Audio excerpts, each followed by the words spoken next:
continued to work. I was going to work every day. My kids were going to school, and we were basically living out of my car. There is not a single community in our country where a person working minimum wage can afford a place to live with just one job. Having affordable housing through Ability Housing just afforded me the opportunity to focus on other things in life, to focus on my children's education, to focus on my professional development without having to be stressed out about if I can sustain the housing that I'm in.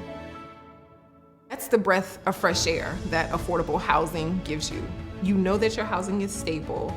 Seeing kids move into a new place. It's absolutely the best. When a family gets to move in and you see the look on their face when they open the door and realize this is my home, and especially the look of relief on the parents' face when they realize my children will have a safe place to live. Residents of affordable housing are people that you engage with on a daily basis. Whether you really know it or not, you are a part of the solution. If you're investing in affordable housing, you are investing in your community and the people that live in your community, because everyone should have a home.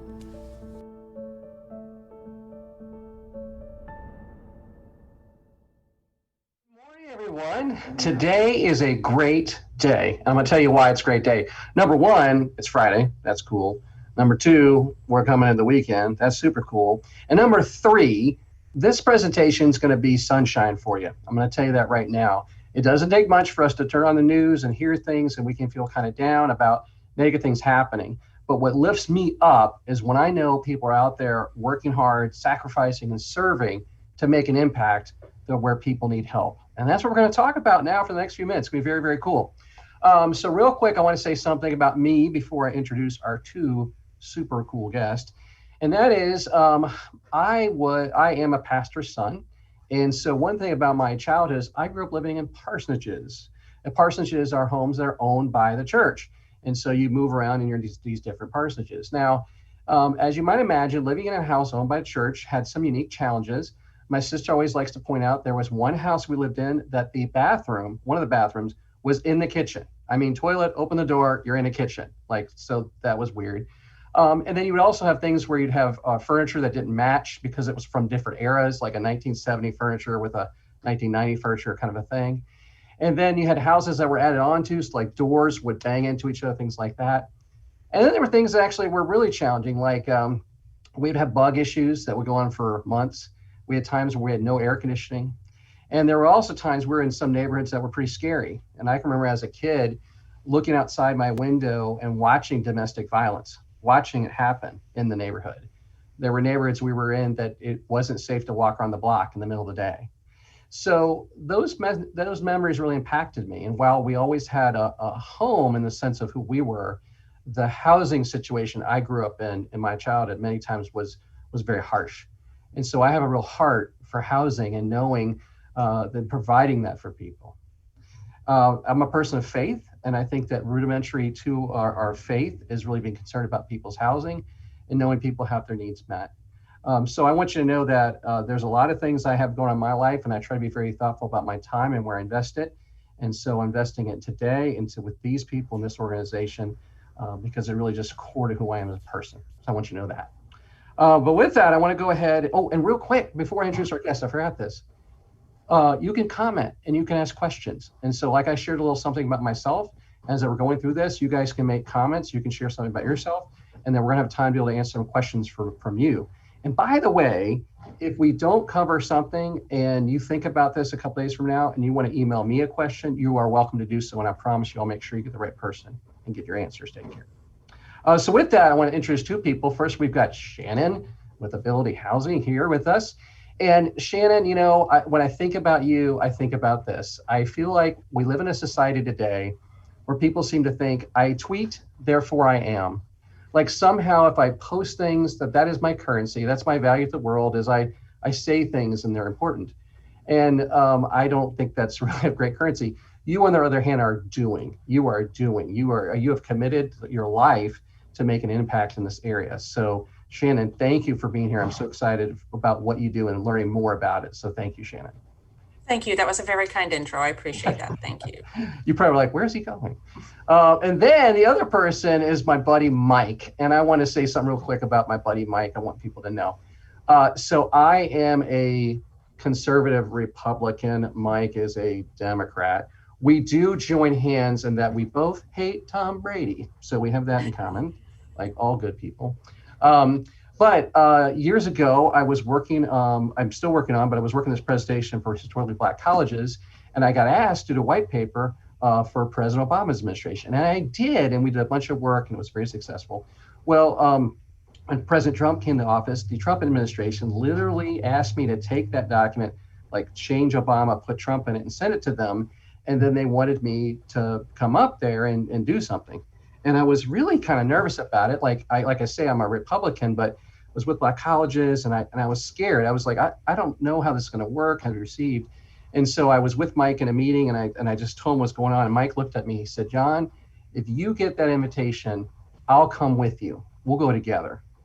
And that meant so much to my heart. Here's my Democratic friend who's just wanting to hold my hand and will help me get through this. And it didn't ever happen, and that's okay. But I always knew Mike, my Democratic buddy, would have gone to the White House with me and helped me with that. That's the kind of guy Mike is. So Mike, thanks for being here. And you're on vacation too. Yeah. You're with us. So thank you. Thanks for having us on, John. I really appreciate it. And, in my role at Advent Health as head of government relations, I do a lot of work with the administration on regulation issues in particular. And, my philosophy is I can work with anyone, and if more folks like you and me could get together, I just can't imagine what our country could accomplish. So thanks for your support. My pleasure. You and I are committed to principles over power, and so we kind of don't care at the end of the day as long as we get to the end zone, and that end zone is a Tom Brady loss. So that's what we have. Well, I think there's one thing we can all agree on. We all really hate the Patriots. So that's true. That's true. Okay, push back on that. Massachusetts native here. I get it. I know. We joke. So Shannon, now let's really get started. So Shannon, how in the world did you get into this space? You're a successful person and you're working in this housing area. How did you get into this world? Well, I think like most people, I completely fell into my career. Moved to Florida many years ago when my children were very small and wanted to get connected in the community. So I started volunteering with Habitat for Humanity and quickly fell in love with the mission and the work and was offered a position there and worked at Habitat in various ways, international and locally. And then this opportunity arose. And basically, they asked if I would be interested in taking a small housing program at a services organization and turning it into a standalone nonprofit. I knew nothing about disabilities, supportive housing, homelessness, rental housing, but it was a great challenge and it has been one heck of a ride and I've loved every minute of it. That's awesome. It's so great to see people combining their passion, their gifting, and their purpose kind of all together. That doesn't always happen for people, and you're doing that. So cool. So why Central Florida? Because I can see behind you, you're in some sort of jungle somewhere, but you're wanting now to come to Central Florida. So what's up with that? Yeah, so we're based out of Jacksonville, but about 4 years ago or so, we were actually approached by the Commission on Homelessness in Central Florida because they were really trying to address homelessness in the community. And they were advised that the housing we provide is the solution to homelessness. And so they came, met with my board and asked us to expand. And we were really lucky that JP Morgan Chase gave us a very nice grant to fund our expansion. And it has been wonderful and we have loved every minute of it. That is awesome. This is a true story. I have a friend, and he meant this as a joke, but he said this to me one time. He goes, John, Jesus said, the poor will always be with us. So I figure, why bother? And so that's the silly, jokey thing to say. But what I mean when I say that is like when we think about crisis, like housing crisis, like I think sometimes people can be overwhelmed by that phrasing, right? Like, because you hear it all the time. Mike and I have talked about that. At Scott Maxwell wrote about the paper. So you see housing crisis, and you just think this is negative and terrible, ergo, maybe it's just we just don't do anything because it's so overwhelming, we can't do anything. So tell me, when you hear this housing crisis, like what does that mean to you? For me, it means we've had a systems failure. Wages just have not kept up with the rate of housing cost increases. Harvard has done several studies showing, renter median wages since 1960, about 5% increase, housing 60-something% increase. It's just not sustainable. And it can seem overwhelming. I get it. But on the other hand, doing nothing is not going to solve the problem. and I think it's important to remember, we didn't always have an affordable housing crisis. We didn't always have communities that always had homeless people. Long-term, people had housing crises, things went wrong. We had challenges, but we did not have people who were languishing in homelessness for years and years because they could not find a place they could afford to live. Things just changed, and we have to get back to investing in the things that are foundational to our community and to each of us as individuals. That's a great answer. And it's funny. It's not like anybody did this intentionally. It's just it's like a lot of things. It's like population growth and tourism growth, right? And some of those things are good. But when I hear you say that, I think it's like if the average person in Central Florida goes to high school and then goes to college and then they get a job in what we think is very typical jobs right out of college, and if that average wage is not one that then matches up with expenses, that's what we're talking about. And then you throw in somebody having a kid or somebody having a health issue or somebody having a family member with a health issue, and then it can kind of go crazy. And there's a lot of well-meaning, well-intentioned people that can end up being a place that they weren't planning to. Absolutely. Yeah. And it's never a choice. There's this myth that people wake up one day and decide they're going to leave their nice home and become homeless, and that's not how this works. Right. Most of it is circumstances outside their control. And ultimately, in the end, it's the housing. They can't find a place. They're working hard, and they cannot find a place they can afford to live. That's the issue. Gotcha. Thank you.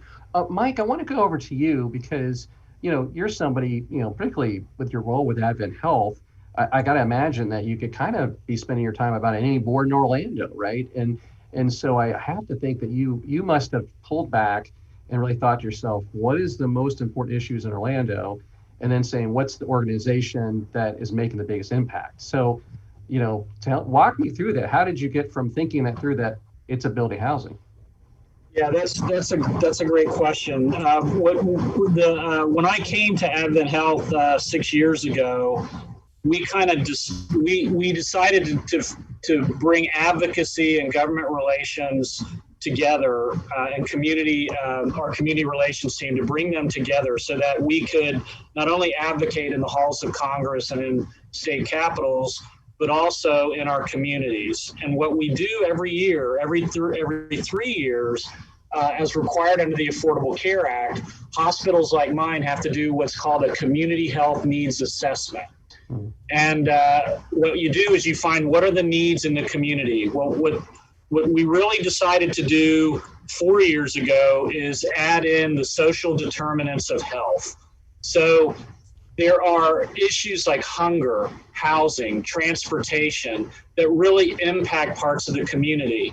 And so we have adopted a philosophy of whole person health. And so what we wanted to decide is what can we do to make our communities whole? So with the person, we look at the body, the mind, and the spirit. We're a faith-based organization, largest Protestant faith-based hospital system in the country. And we want to take care of the whole person. Well, we took that philosophy and said, well, how do you take care of the whole community? Because a community has a mind, a community has a body, and a community has a spirit. How do you attack those things? And so what we decided to do is to focus a lot of our attention, our philanthropy, our work on solving those social determinants of health. So for example, hunger. Eatonville has the highest, I don't know if folks are familiar with the little town of Eatonville, 24% of the adults in Eatonville have type 2 diabetes. They don't have access to a grocery store. They don't have access to fresh fruit and vegetables. How do you attack that? Well, what we did 10 years ago is we built a diabetes clinic there. So we're treating the diabetes, but we're not treating the root cause. So now we're working with them. We prescribe food. We have health classes on how to prepare healthy food. And the diabetes rate in Eatonville has gone down. If you look at housing, you have to approach it with the same kind of mindset. So what we focus on more than anything else are what we call the chronic homeless. Those are folks that have a disability. It could be a mental illness. It could be an addiction. It could be a physical disability that prevents them from working or interacting in society. And they make up the smallest percentage of the homeless, but they consume huge amounts of resources in our jails and our first responders. They chew up a lot of philanthropy, those guys that you give $1 outside your window. So that's who my organization has opted to target, and that's how I got involved in this effort, and how I became connected with Shannon through a project that we worked on with Ability Housing. And Shannon is nothing but persistence, and now I'm on the board and scheduled to be chair next year. Mike, they're like super persistent, buddy. Like they got me chained here, man. And help. No. Well, it's funny. Persistence. The word I say is passion. And I love it. I love when people are turned on. They see a problem. They're part of the solution, and they're making it happen. Mike. I so love what you do and what Advent Health does, and it reminds me of like how Valencia College built a campus right in the heart of Poinciana. Right. So they did the research of where the highest levels of high school dropout rates, and then they were like going right there. And so that's the same thing. It's like you're saying, hey, where's the problem? And it's like the Good Samaritan. We're going to get off our horse and get right into the side of the road and pick that person up. Like that's the heart of it. I almost wish like Advent Health could have like an Advent Health news channel, which was 24 hours of just, I'm saying like how to help. And so, when I was thinking about this, like, so what can people in the community do to help with these housing issues? In my world, I work a lot with historically Black colleges to provide real estate education. And so I'm doing that at a collegiate level, and that's kind of been my bag. What can others do? And how does this connect? How can our community help what's going on here? Well, there's a lot you can do. So you can write a check, which is really important. You can get engaged by volunteering. I will tell you that boards like ours, I'm also chairman of the Central Florida Commission on Homelessness, a diversity on the board of not just demographics, but also skills. So having a real estate professional who understands the concept of land values and easy, the best ways to work development issues, that is incredibly valuable to this effort. And then secondly, align your philanthropy with your business strategy. There is nothing wrong with that. We don't build houses. We're not an apartment complex developer. That's why we partnered with Ability Housing. We're a health system, and we know what keeps people healthy. So when we invested $6 million 4 years ago into this effort, what we wanted to do was demonstrate how a concept called permanent supportive housing can help lower other costs. And Shannon, Ability Housing did a similar program in the Jacksonville area, and it shows dramatic success. We're talking jail time for these folks cut by like 75%. The vast majority of them that enter a permanent supportive housing system do not go back onto the street. Instead of the cycle and they don't go to the emergency room. So the cycle that we see in Orange County, for example, with chronic homeless is they're in jail, they get out of jail. When they get out of jail, they no longer get their medications because they're chronically ill, they're mentally ill, some of them, most of them. They're out on the street, they wind up in the emergency room, we treat them in the emergency room, and then we try to put them up in a place until they're healthy. Then they go back into the street, and then they're back into the jail. And the Orange County Jail is the largest mental health provider in 5 counties. They have a staff of 30, they have a full-time psychiatrist, they have a full-time psychologist, and they have 7,500 prescriptions a month. And they are not a mental health provider, they're a jail. And that's why housing is so important, because what they will tell you at that facility at Orange County Jail, they will tell you the number one thing they need to keep people from coming in and out is a permanent supportive housing program. Get those folks into an apartment, let Advent Health provide them wraparound services, which we would freely do, and that will keep them healthy and out of jail and out of the streets and from begging for money, for one thing.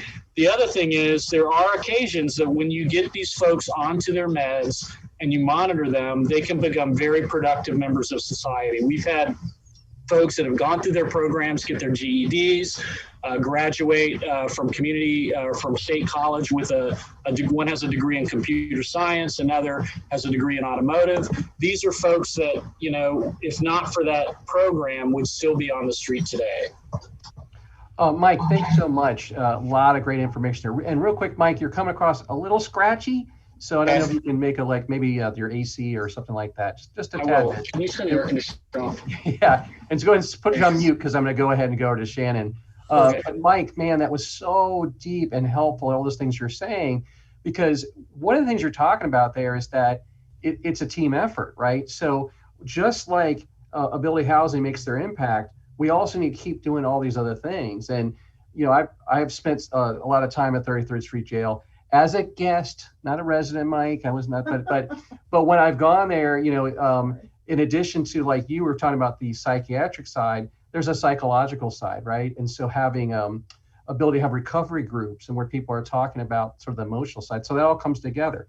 Now, Shannon, I want to go back to you, and I want to go a little bit deeper here. Okay, so my friend Carlos, who's a good guy, sent in a comment. He was actually asked about how does all this come together, like in public-private partnerships. So I wanted to talk about, you know, what's your footprint in Central Florida, and if you could also touch on Carlos's question about public-private partnership. Can you take us to a sort of specific level now?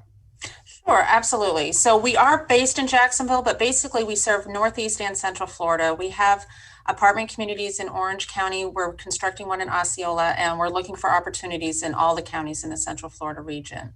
Public-private partnerships is how this is going to be solved. It's not a government issue. It's not a nonprofit issue. It is a community issue. Mm-hmm. If you think of Maslow's hierarchy, housing is the foundation for all of us. If we want a healthy society in every definition of what a healthy society means, we have to give everybody their basic needs. Those have to be met. And that's housing and food security. Those are the things we all need.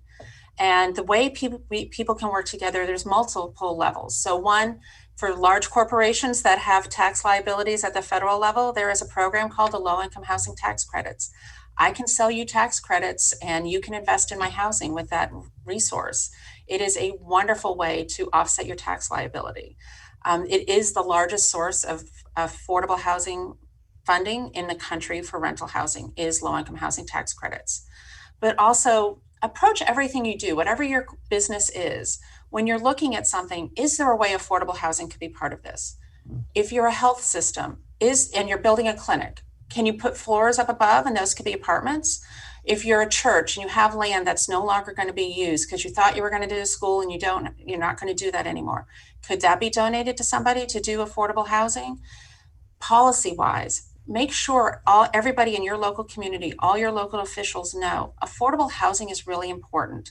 Also, your state and federal officials, they have the access to resources and decisions that make housing possible. Some of our housing problems are really market driven. One, we know Central Florida, the housing market in general has not kept up with population growth. So when any market is tighter, it always gets tighter the lower your income is. And that's why part of the reason why we're having such a squeeze on the affordable rental housing. If we can change our zoning and make it possible to do more housing, if we can waive fees, if we can have incentives, there are various things that our elected officials can choose to do. As community members, we should help them make those decisions and encourage them to make those decisions and hold them accountable for making those decisions. And like Mike said, making donations. Candidly, Ability Housing is looking for people willing to make an investment in us, like venture capital for a nonprofit, not a gift. We'll give a return on investment. Take some of that money that you have in something that's giving you absolutely no return, invest it in Ability Housing, and we can give it back to you with a nominal return on that, but you also get the social benefit. There are myriads of different things people can do, and anybody who wants to know more, please feel free to reach out to me. I will give you a voluminous number of options in all communities. I know we're talking about Central Florida, but my understanding is we have people from around the state on this, and every community has this issue, and every community has somebody trying to solve this issue. And I just want to say, as a devout capitalist, you really got me in that ROI comment. That was really powerful. I like that. I do think, in this world, we have limited time, and we all have limited time and limited amount of money and resources. And so thinking through how to make that greatest impact. And It's interesting, Shannon, there's a TV show I've ever seen. It's called Naked and Afraid, where they take a couple and they strip them naked and throw them out in the woods, and then they got to survive for a series of days. And one of the things I've learned watching that show, first off, is I need to lose some weight. The second thing is watching that show is that, man, 24 hours outside, we all would look terrible, right? So when we see this person on the side of the road and they're panhandling, and we're like, why don't they make a better decision? Well, to kind of like what Mike was kind of alluding to, they're probably dehydrated. They probably have some level of mental health issue and they're not on meds. Like, so if any of us were kind of stripped to a different place, all the decision making becomes bad. When we think about survival, like real survival situations, like if you were in a plane crash in the jungle or something like that, the first thing you would do is provide yourself shelter. Like any survival trained person, it's like shelter is the first thing. Once you have shelter, you go from that. You then go to water and then food, but shelter is first. So it's such the pillar of the things we got to do to address all those other issues. We're going to go to Q&A in just a second. I had a couple of things, but before we do, Mike, I just want to come back to you. Aside from like writing a check, is there other things you're thinking, things that people can do? Yeah, as I said, I mean, you can look to volunteer in the community, serve on a board, bring your expertise to bear.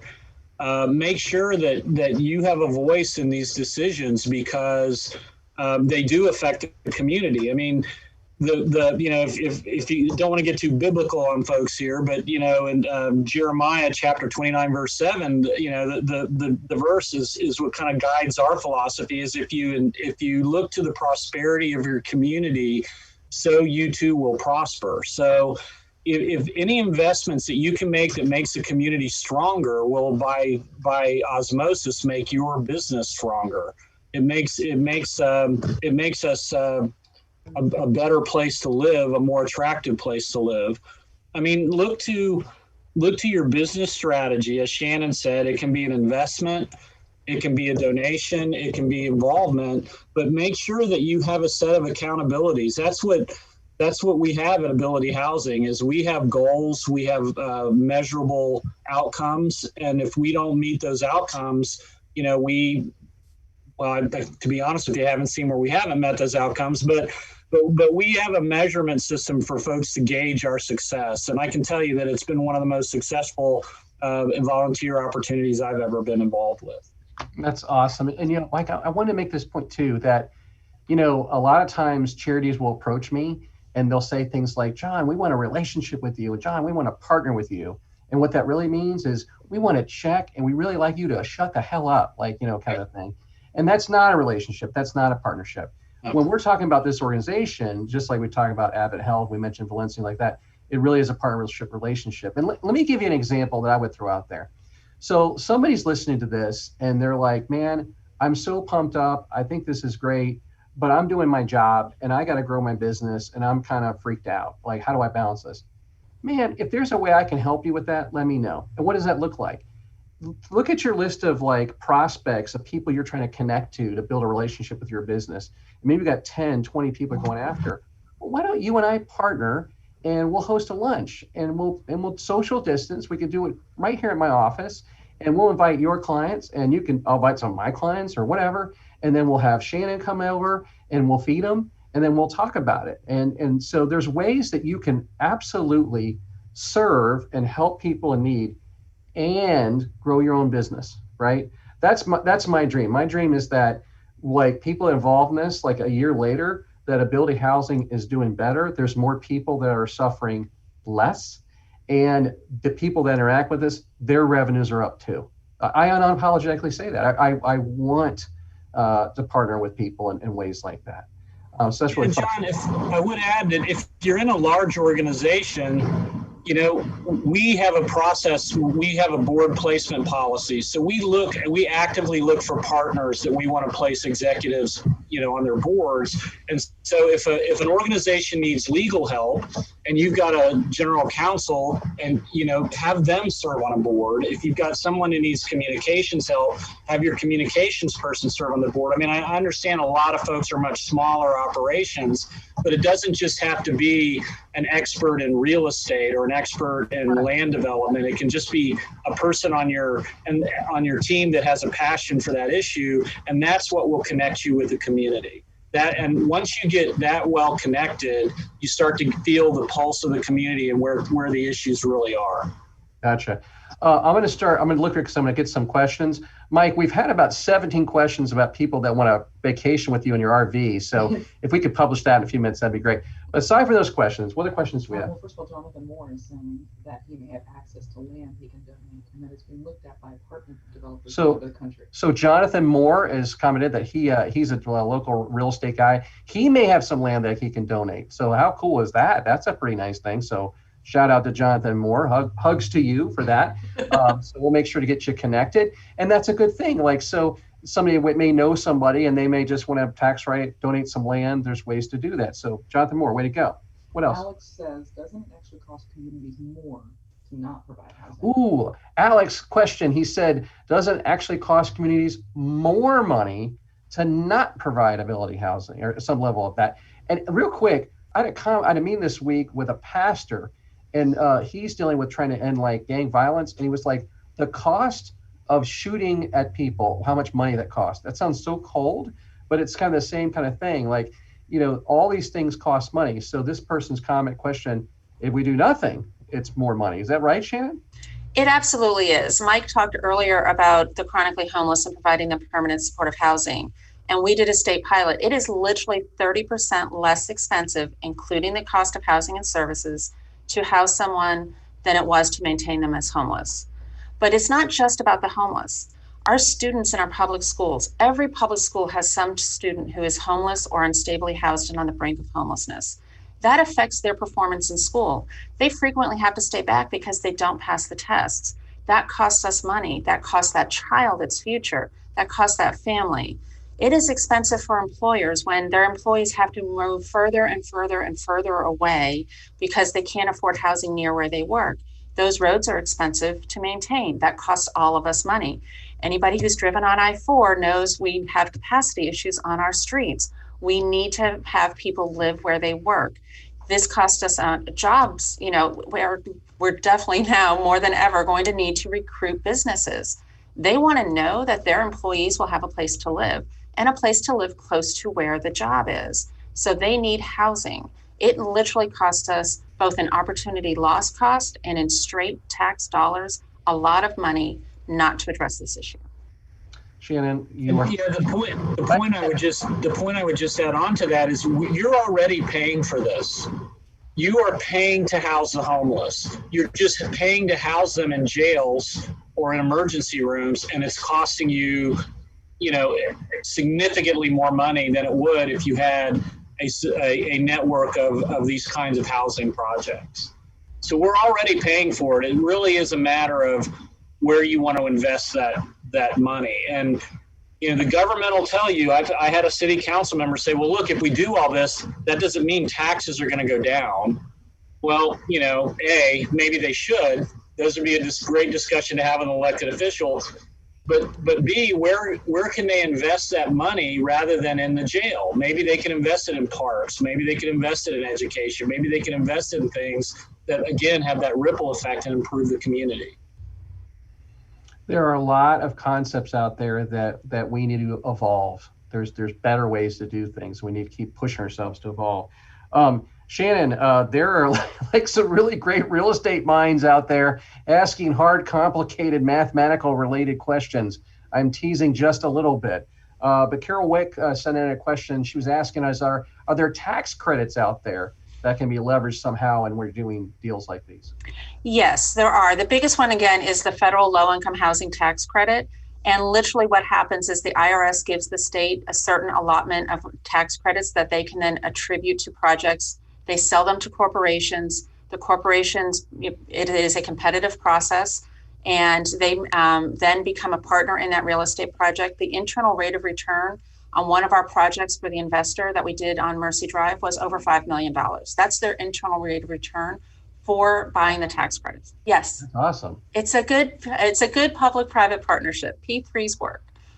Oh man, I said this is going to be a happy, sunshiny call. I'm so happy. That's good stuff. All right, so this question was interesting, and I think it actually relates to a bigger point. But Lewis asked a question about, are you looking for institutional money or REITs? And so it's probably like, how do you invest in stuff? And this is not really a question, but what I was thinking to myself is, we probably could do a better job, Mike. This is maybe a homework assignment for you and me, of like, who are the biggest owners of real estate in our community, right? And so there are a lot of REITs based in other states and other markets that own big projects. And maybe we should ask them if they'd like to make a donation in our community. And also maybe they want to be partners and help in some way. But specifically to Shannon, do you have any thoughts about REITs or institutional capital, and how does that connect to what you're doing?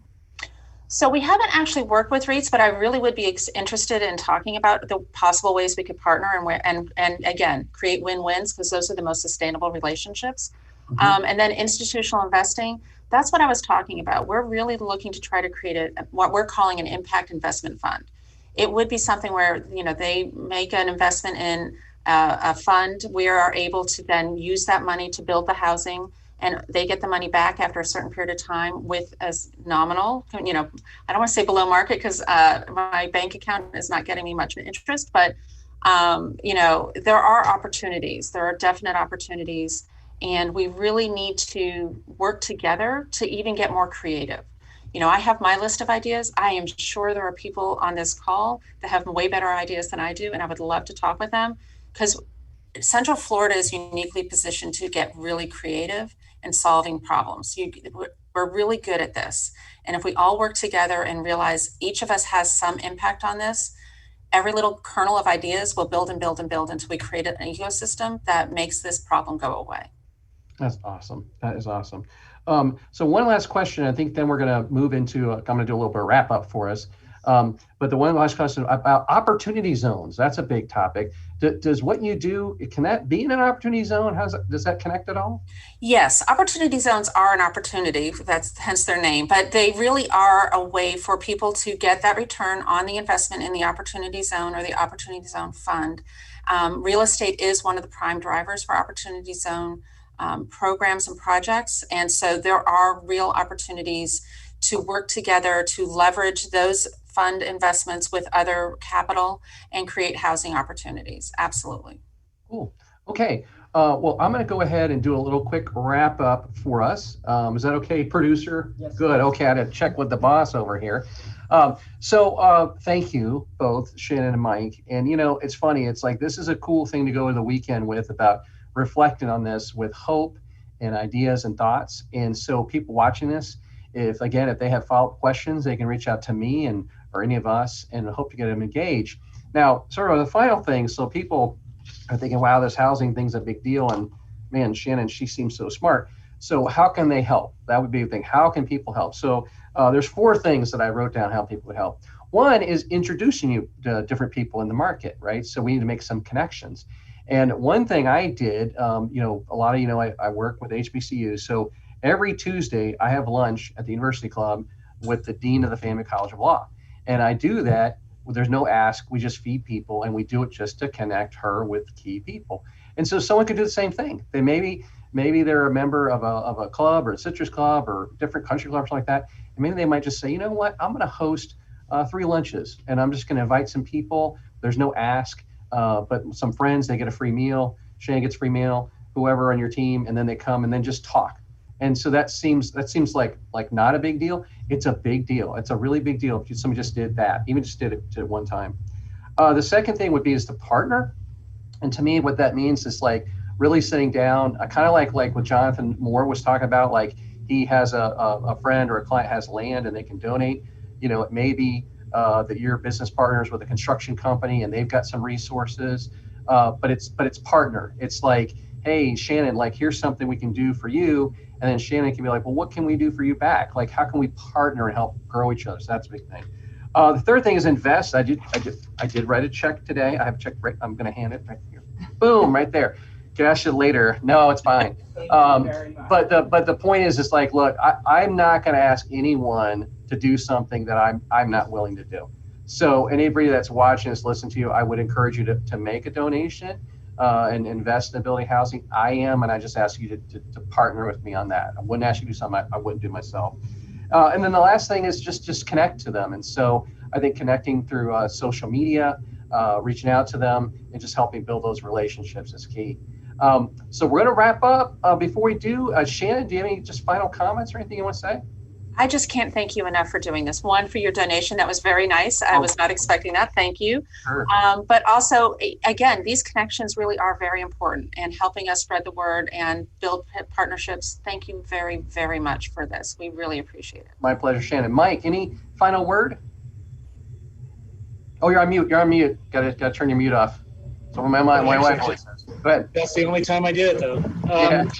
I just want to thank you for your involvement, John. I mean, and all the folks on the call for taking the time to do this. It's very important to us. You know, I was born and raised in Orlando.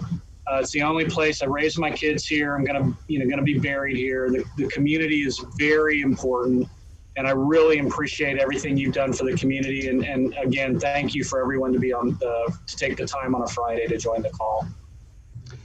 Mike, Shannon, thanks so much. My final word for everyone would be this. You know, I'm sure there was a period of time in the early 1960s where Dr. Martin Luther King Jr. could have just decided to have been the coolest, most popular professor in Boston and just write papers and everyone would love him. But he made a choice. He made a choice to suffer. He chose to sacrifice. He chose to serve, and he changed the world, right? And that's why we revere him in the way we do, because he made that sacrifice. When we look on the news, we in social media, we see these hard problems. We need to get past commenting. We need to get into serving and leaning in. And so if it's not ability housing, man, find some place and just give it a shot and find some place to serve and be hands and feet. You can write checks, you can volunteer, and if you can't do anything else, just encourage the people that are. So Shannon, Mike, thanks for the sunshine that you are and the blessing you are to each and one of us. Have a wonderful weekend and go whoever's playing the Patriots. I'm kidding. Have a great weekend. Take care, guys. Thank you very much.